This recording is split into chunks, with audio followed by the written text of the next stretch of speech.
ATM पति। ATM तो आप लोगों ने बहुत सारे देखे होंगे, पर क्या कभी कोई चलता फिरता एटीएम देखा है? अरे अरे चौंके मत, मैं बात कर रही हूँ अमित दुबे की। यही तो है हमारे चलते फिरते एटीएम। दुबे परिवार ग्वालियर शहर में रहता है। घर में अमित के अलावा उसकी पत्नी सरिता और अमित के माँ बाप रहते हैं। अरे अमित बेटा, आज वो रोशनी के बेटे के पहले जन्मदिन में जाना है, तो सोच रही हूँ उसे तोहफे में 100 रुपए दे दूँ। जरा देना तो। अरे माँ, 100 रुपए में क्या होगा? बच्चे का पहला जन्मदिन है। 501 दो, 501, या फिर 1001 ही दे दो ना आप तो। अरे नहीं नहीं बेटा, 501 ही सही रहेगा। माँ तुम टेंशन मत लिया करो, कमा रहा हूं ना मैं। भगवान की दया से हमारी दुकान काफी बढ़िया चल रही है, इसलिए तुम पैसों की टेंशन मत लिया करो। पर थोड़ी सेविंग्स भी जरूरी है ना? अरे सरिता, आज खर्चा नहीं करेंगे तो क्या मरने के बाद करेंगे? अरे किसी बात की कभी कंजूसी नहीं करनी चाहिए। कंजूसी और बचत में फर्क होता है जी। चलिए, मुझे 5,000 रुपये दीजिए, एक काम है मुझे। अरे अभी क्या काम याद आ गया एकदम से? मुझे बता तो, मैं कर दूंगा काम। तुम क्यों तकलीफ लेती हो? अमित घर से दुकान चला जाता है और रात को वो अपने दोस्तों के साथ पार्टी करने एक बड़े से होटल में जाता है। अरे आज तो मजा आ गया, क्या लाजवाब खाना था। अरे पर खर्चा भी बहुत ज्यादा हो गया। अरे भाई, तू खर्चे की टेंशन क्यों ले रहा है?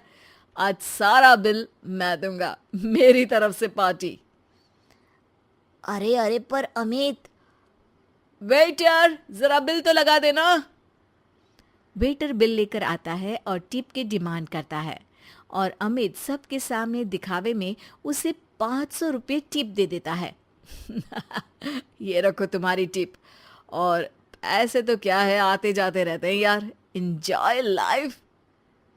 पार्टी के बाद अमित घर आता है और सरिता उससे कहती है, आप पूरी दुनिया में पैसे बांटते फिरते हैं, लेकिन जब मैं मांगती हूँ तो आप कुछ ना कुछ बहाना बना देते हैं। आखिर मेरी भी कुछ ज़रूरतें होती है ना? अरे सरिता, ये कैसी बात कर रही हो तुम? पत्नी हो तुम मेरी, जो मेरा है वो सब तुम्हारा ही तो है। तुम बताओ किस चीज की कमी है हमारे घर में? और तुम कौन सा कहीं अकेली जाती हो? मैं तो हमेशा रहता हूँ तुम्हारे साथ। तुम्हारा चलता फिरता एटीएम। सरिता को मन ही मन में ये बात खटकती है कि अमित उसका ख्याल अच्छे तरीके से नहीं रखता है, बस दुनिया के सामने अपनी शान दिखाता फिरता है।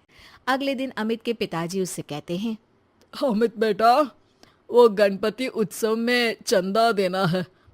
501 रुपए दे दिए हैं, चलेगा ना? अरे पिताजी, आप मेरी बदनामी करवाएंगे क्या? अरे इतने बड़े आयोजन में सिर्फ 501? क्या इज्जत रह जाएगी मेरी कॉलोनी में? लोग क्या सोच रहे होंगे? अभी जाते जाते 5,000 रुपये और दे देता हूँ उन लोगों को। हाँ अच्छा ठीक है बेटा, जैसा तुम ठीक समझो। सरिता, मैं नई कार लेने का सोच रहा हूँ। एक पार्टी का पेमेंट आया है तो उससे कार ले लेते हैं। अरे पर हमारी कार को अभी 2 साल भी नहीं हुए और वापस नहीं। मैं इतने दिनों से स्कूटी मांग रही हूँ, वो अभी तक नहीं दिलाई, और नई कार लेनी है। अरे सरिता, स्कूटी चला के कहाँ जाओगी? इतनी धूप और धूल रहती है बाहर शहर में। सरिता अमित की बातें सुनकर फिर से नाराज हो जाती है और ये सिलसिला कई दिनों तक यूं ही चलता रहता है। एक दिन अचानक अमित की दुकान में आग लग जाती है और अमित टेंशन में घर आकर सबको ये बात बताता है। अरे बेटा, कैसे हुआ ये सब? कितना नुकसान हुआ बेटा? पता नहीं माँ, कैसे हुआ ये सब, लेकिन पूरी दुकान जल के राख हो गई है। पता नहीं क्या होगा अब। अरे टेंशन मत लो अमित बेटा, सब ठीक हो जाएगा। अरे टेंशन कैसे ना लूं पिताजी? दुकान में 2 लाख कैश रखा हुआ था, वो भी जल गया है। और कल वो कैश बैंक में डालना था, अब तो चेक बाउंस हो जाएगा। अरे बेटा, बैंक में कुछ पैसे बचे होंगे ना, वो काम आ जाएंगे अभी। अरे नहीं ना माँ, बैंक में मुश्किल से 10-15 हज़ार होंगे। सारा पैसा अभी कार की बुकिंग में दे दिया था। अब कहाँ से लाऊं एक दिन में 2 लाख रुपए? ये सुनकर सरिता अपने कमरे में चली जाती है और अपने हाथों में 2 लाख रुपए लेकर बाहर आती है। ये लीजिए, पूरे 2 लाख हैं, शायद इससे आपका काम हो जाए। पैसे देखकर सब लोग हैरान हो जाते हैं, खास तौर पर अमित। तुम्हारे पास इतने पैसे कहाँ से आए सरिता? आप तो चलते फिरते एटीएम हैं जो सबको पैसा बांटते फिरते थे, लेकिन मैं इतने सालों से सेविंग्स अकाउंट बनाकर धीरे धीरे कुछ पैसे जमा करती थी। वही सारे पैसे हैं ये सब। हमेशा मैं कहती थी कि कुछ पैसे मुझे दीजिए लेकिन आपने तो मेरी एक नहीं सुनी। वाह बहू वाह, अमित हमेशा एटीएम की तरह पैसे बहा देता था, लेकिन तुमने बैंक के लॉकर की तरह पैसे अपने पास जमा करके रखे। शाबाश बहू। सरिता की बातें सुनकर अमित को अपनी गलती का एहसास होता है।